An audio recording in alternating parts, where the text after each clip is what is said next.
Market में आजकल एक नाम बहुत जोर शोर से गूंज रहा है, शिपिंग कॉरपोरेशन ऑफ इंडिया यानी SCI। इसके शेयर प्राइस एक्शन ने हर किसी का ध्यान अपनी तरफ खींचा हुआ है।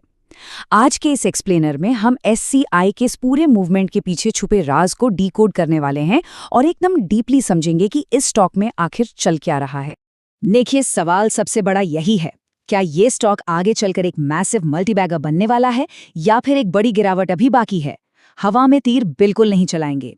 सीधे डेटा, फंडामेंटल्स और चार्ट्स को देखेंगे ताकि समझ आए कि एक अपवर्ड रैली आने वाली है या डाउनवर्ड ट्रेंड अभी पेंडिंग है।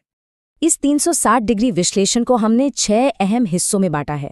शुरुआत करेंगे SI के बेसिक इंट्रोडक्शन से, फिर fundamental health, share holding pattern, technical charts, आने वाले ट्रिगर्स और रिस्क्स, और आखिर में एक क्लियर फाइनल आउटलुक। तो चलिए शुरुआत करते हैं पहले हिस्से से और समझते हैं कि SCI आखिर है क्या और करती क्या है। Shipping corporation of India shipping और लॉजिस्टिक्स सेक्टर में देश की सबसे बड़ी कंपनीज में से एक है। लेकिन इसकी सबसे बड़ी हाईलाइट पता है क्या है? ये एक मेजर PSU यानी गवर्नमेंट बैक्ड कंपनी है। और सच बताऊं तो सरकार का नाम जुड़ने से ऑपरेशंस में एक अलग ही लेवल की स्टेबिलिटी और भरोसा आ जाता है, जो आमतौर पर प्राइवेट प्लेयर्स में कभी-कभी थोड़ा वॉलेटाइल होता है।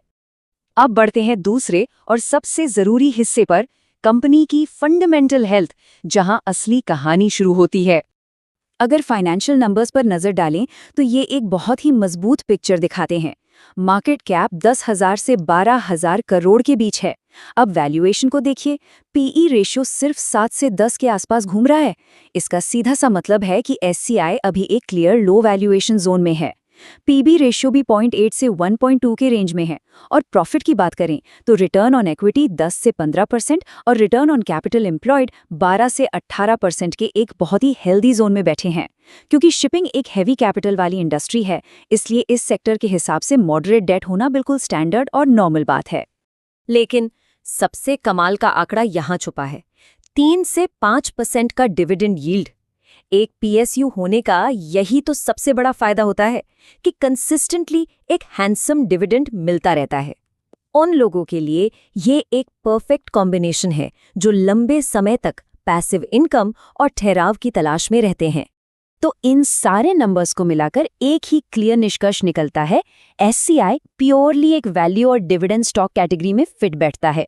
यहाँ मार्केट में रातों रात एक्सपोनेंशियल ग्रोथ शायद ना मिले, पर वैल्यूएशन कंफर्ट और कंसिस्टेंट रिटर्न एकदम सॉलिड है।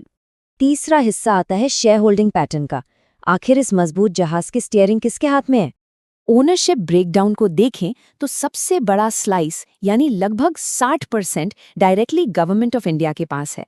बाकी पब्लिक होल्डिंग अराउंड 20% है।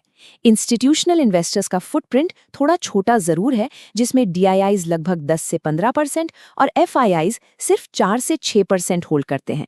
ये डिस्ट्रीब्यूशन अपने आप में कंपनी की दिशा और दशा दोनों क्लियर कर देता है।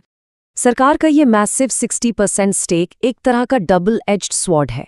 एक तरफ तो ये कंपनी को हाई स्टेबिलिटी देता है, एक मजबूत एंकर की तरह जो तूफानी मार्केट में भी कंपनी को गिरने नहीं देता।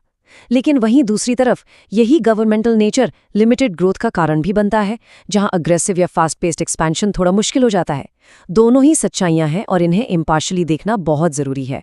फंडामेंटल समझ लिए, अब चलते हैं चौथे हिस्से पर, टेक्निकल चार्ट एनालिसिस। आखिर प्राइस चार्ट्स क्या इशारा कर रहे हैं? चार्ट्स पर अगर गौर करें तो दो बिल्कुल अलग टाइम फ्रेम्स की अलग कहानी चल रही है। लॉन्ग टर्म ट्रेंड को देखें तो एक साइडवेज से अपवर्ड मोमेंटम बन रहा है, जहां सॉलिड सपोर्ट 90 से 100 रुपए के जोन में है और एक पत्थर जैसा रेजिस्टेंस 180 से 200 के बीच खड़ा है। पर अगर शॉर्ट टर्म पिक्चर में आएंगे तो वहां उतार चढ़ाव यानी वॉलेटिलिटी काफी ज्यादा दिख रही है। शॉर्ट टर्म सपोर्ट 140 से 150 पर है और इमीडिएट रेजिस्टेंस 165 से 175 के आसपास बैठे हैं। आगे का कोई भी मेजर मूव इन्हीं लेवल्स पर निर्भर करेगा। तो अब टेक्निकल्स के हिसाब से ये अपवर्ड ट्रैजेक्टरी पकड़ेगा कैसे? इसके एग्जैक्टली 2 स्टेप्स हैं। पहला, शेयर को 175 रुपए के इस इमीडिएट रेजिस्टेंस के ऊपर जाकर सस्टेन करना पड़ेगा। इससे शॉर्ट टर्म रैली शुरू हो सकती है। दूसरा और सबसे बड़ा ट्रिगर होगा स्टेप 2, वो 200 रुपए का साइकोलॉजिकल ब्रेकआउट लेवल। जिस दिन शेयर ने 200 के लेवल को सक्सेसफुली तोड़ दिया, उसके बाद ही हम उस स्ट्रॉन्ग लॉन्ग टर्म रैली की उम्मीद कर सकते हैं जिसका पूरा मार्केट वेट कर रहा है। अब 5वें हिस्से में बात करते हैं उन बाहरी मैक्रो फैक्टर्स की, यानी ट्रिगर्स और रिस्क्स जो इस पूरे इक्वेशन को पलट सकते हैं। पहले उन पॉजिटिव कैटलिस्ट्स की बात करते हैं जो स्टॉक को ऊपर ले जा सकते हैं। अगर ग्लोबल शिपिंग रेट्स बढ़ते हैं, ये दुनिया भर में ग्लोबल ट्रेड ग्रोथ आती है, तो एससीआई को इसका सीधा और बहुत बड़ा फायदा होगा। इसके अलावा ग्लोबल ऑयल प्राइसेस का असर बहुत ज़रूरी है, क्योंकि सस्ता फ्यूल मार्जिन्स को सीधा ऊपर ले जाता है। और हाँ, सरकार की तरफ से डिसइन्वेस्टमेंट यानी विनिवेश की कोई भी बड़ी खबर अचानक मार्केट में भयंकर तेजी ला सकती है। लेकिन थोड़ा रुकिए, जहां ट्रिगर्स हैं वहां रिस्क्स भी उतने ही सच हैं। एक ऑब्जेक्टिव एनालिसिस के लिए इन्हें जानना जरूरी है। पहला, एक पीएसयू होने की वजह से यहाँ डिसीजन मेकिंग थोड़ी स्लो होती है, जो आज के फास्ट पेस्ड एनवायरनमेंट में एक बड़ा ड्रॉबैक बन सकता है। दूसरा, शिपिंग इंडस्ट्री का अपना स्ट्रक्चर ही इनहेरेंटली हाई डेट वाला होता है। और तीसरा, सबसे क्रिटिकल रिस्क, ये इंडस्ट्री पूरी तरह से ग्लोबल डिमांड पर जिंदा है। अगर दुनिया में इकोनॉमिक स्लोडाउन आया और ट्रेड कम हुआ तो बैलेंस शीट पर सीधा और तगड़ा असर पड़ेगा। तो इस पूरे एनालिसिस के बाद हम छठे और आखिरी हिस्से पर आते हैं, फाइनल आउटलुक। सारी बातों का निचोड़ एक लाइन में यही है कि अगर कोई एक safe dividend paying PSU stock ढूंढ रहा है तो उसके लिए एससीआई एक हाईली स्टेबल वैल्यू पिक साबित हो सकता है।